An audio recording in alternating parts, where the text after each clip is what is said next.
Get ready with me for a Shepard Cosplay photo shoot. Okay, first let's get this outfit nice and unwrinkled. I'm going for a workout casual Shepard today, so I'm gonna be super comfy. And let's change. Beautiful transition, much wow. Next up for me, and maybe the first step with other cosplays, is getting my hair ready for my wig.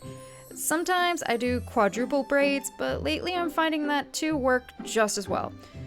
So here I'm parting my hair into two sections, brushing them out, and I'm gonna do a very simple braid.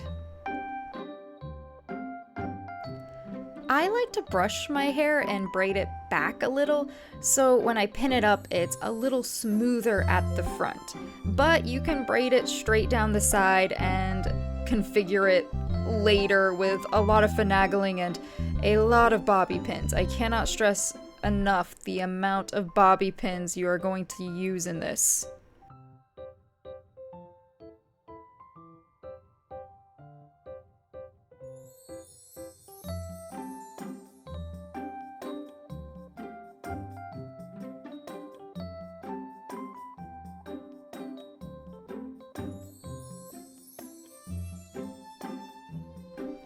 Then, once I've reached the end, I'm gonna tie it off with a little rubber band hair tie. Time for the other side. And voila! Two braids ready to be pinned up. Now, I like to put on my wig cap next so it doesn't get caught on the bobby pins I'll use in my hair. I also prefer the wig caps that slip over my head because I feel like I can secure those to my head better and it won't slip as much. Let's get those bobby pins. There are so many ways you can pin up your hair for wigs, and honestly, you just gotta find what works for you.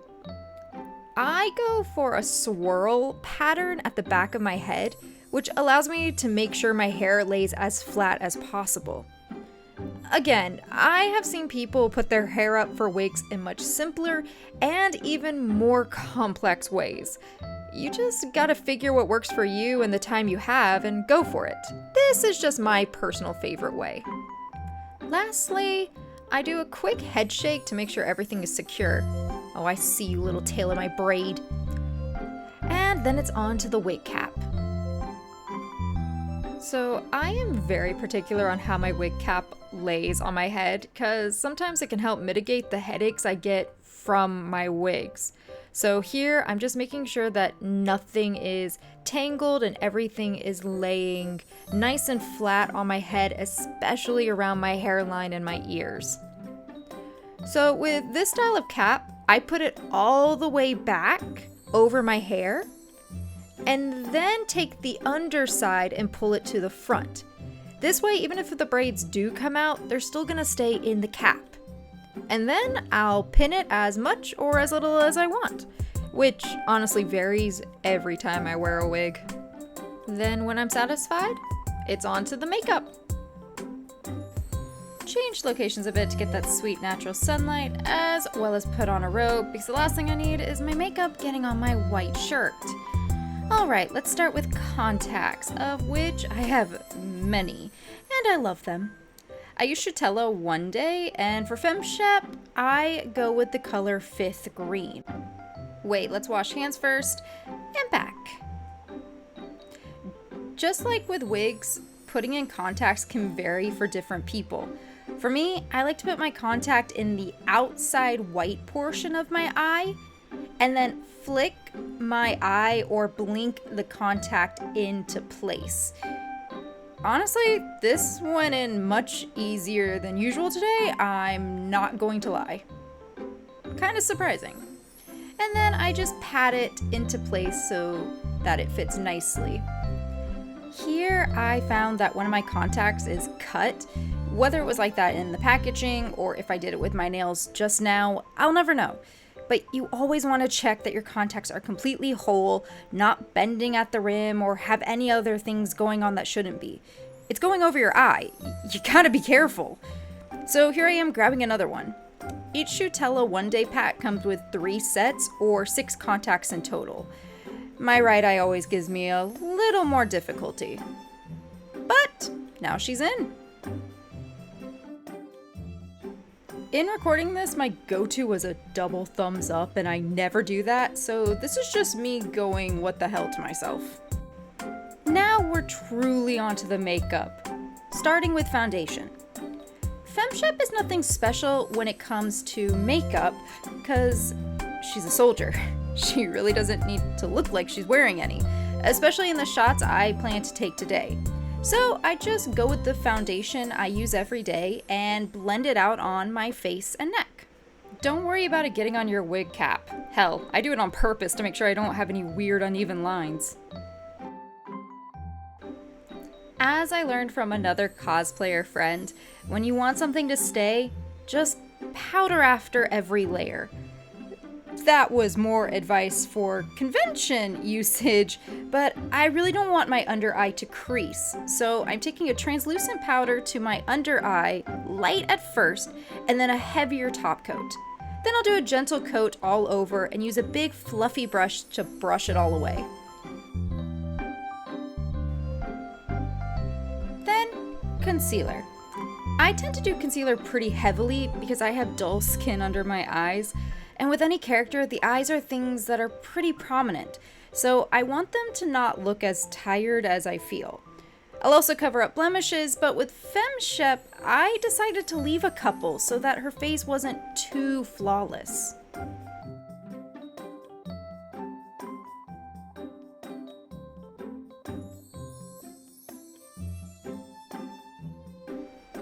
I like to let my concealer dry just a minute or two before blending it out, so I go to my contour next, starting with my temples,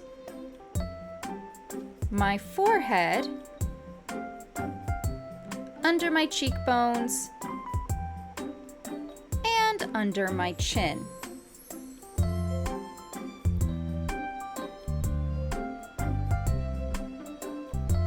Sometimes I contour my nose, which is what I decided to do today. I want to give my FemShep more of a chiseled face structure that I don't naturally have. Then we blend everything. I blend the concealer first and immediately put more powder on that area so it can set as I blend out the contour.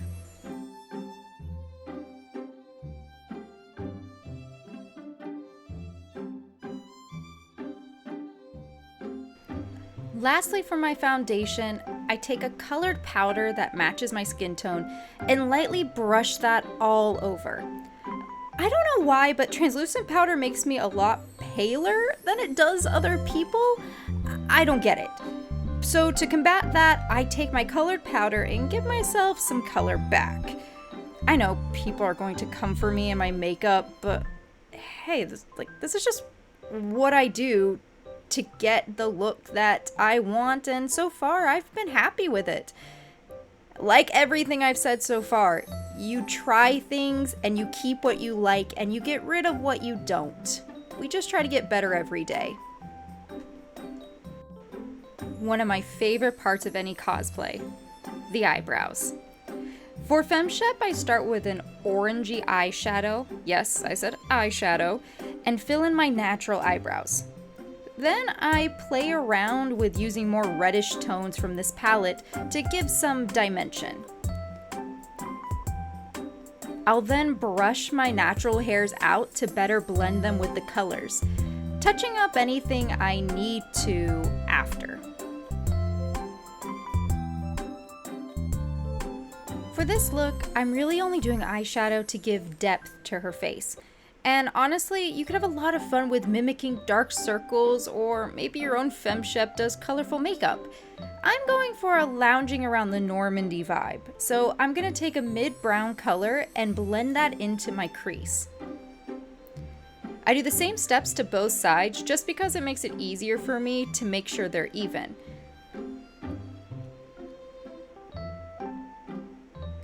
I wasn't completely happy with that color, so I went for a slightly darker brown, and that gave me the depth and shadow I was looking for.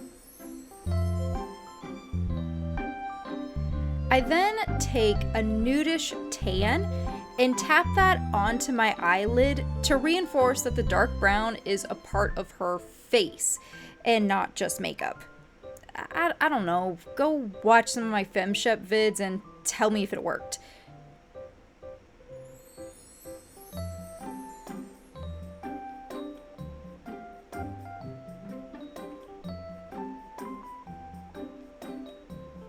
Then we're back to blending.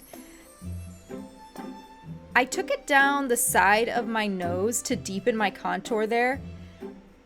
And as you can see, I was pretty happy with these results. Coffee break, because it's been about an hour since I started. Next, just a smidgen of eyeliner, but I'm too self-conscious, so I'm gonna do this off camera. And there. Like I said, just a little to help my lashes look thicker and to ultimately hide the false ones I'll be putting on. But first, let's put some mascara on my real ones. Oh yeah, that's right. You get to see the mascara face.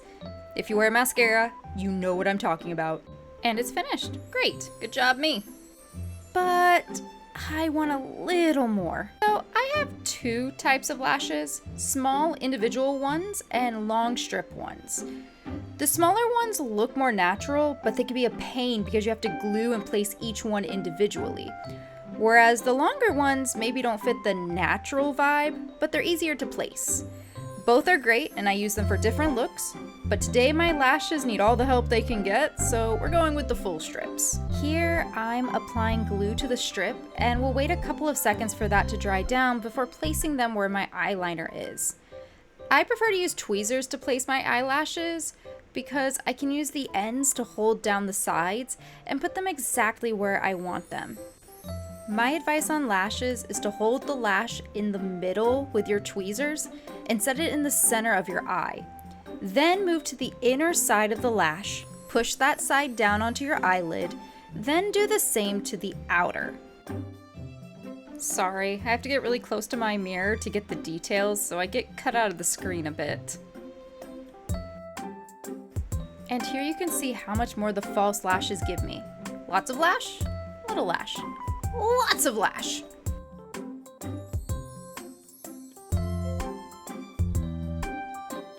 Now on to the other side.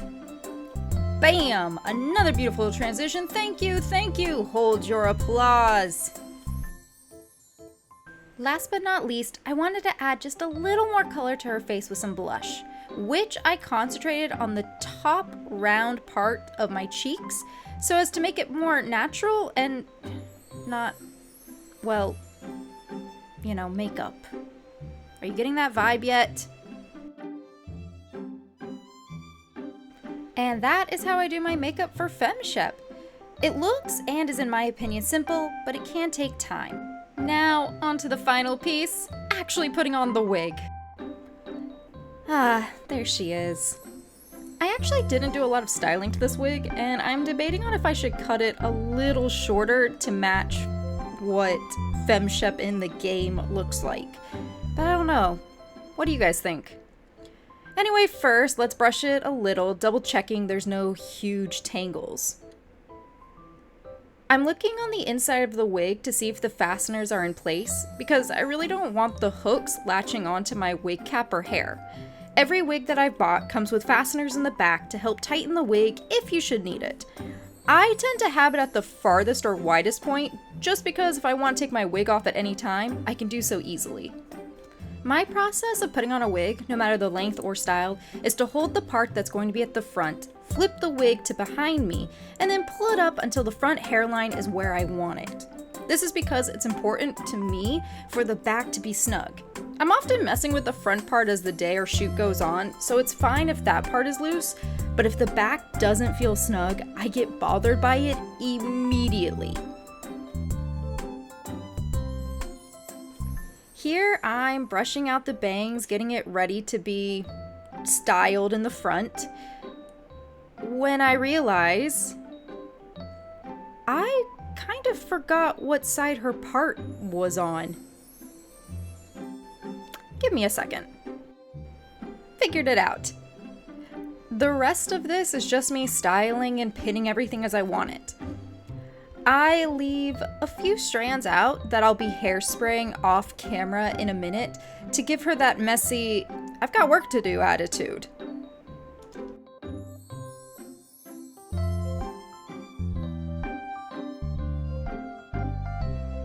And that's basically it.